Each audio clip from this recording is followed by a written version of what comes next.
All right, welcome back. We're doing fill patterns. Just a refresher, I'm gonna show you how to do these fill patterns in the upcoming videos. And there's on the back of this one. Show you how to do these fill patterns. In this video right now, I'm gonna show you how to do this fill pattern right here. So let's get started. You can see I've created kind of some empty spaces that have kind of a random mountain shape, so that you can see how I kind of go to the edge on these. So for the fill pattern that we're doing right now, I'm gonna start by just kind of creating some, I call them kind of bumpy shapes. They connect to each other, they kind of go behind each other.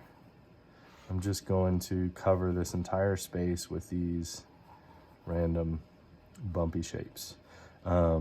These to me are reminiscent of like bushes that might grow in lower elevations on mountains. So I think that's kind of where this fill pattern came from. I will sometimes, when I'm making these shapes, use different line thicknesses on my pens, and that creates kind of an interesting visual.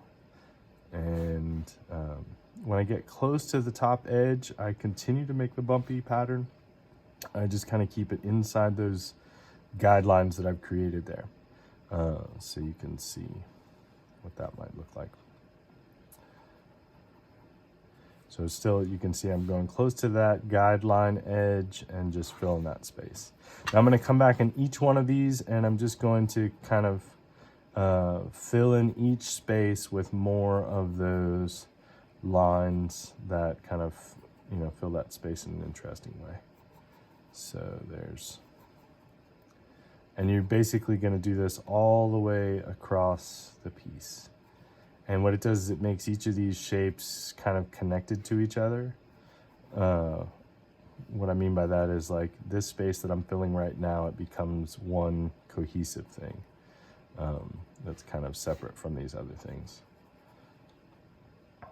So that's pretty much it. I won't, you don't need to, I don't believe, sit and watch me fill in all the rest of these spaces. So I'm gonna cut this video in just a second so that I can show you how to do some more fill patterns. I will say before I go, one thing that I have talked about when doing this fill pattern is that it might be interesting to leave some of these completely empty. So that might be a variation on this fill pattern that would still be visually interesting.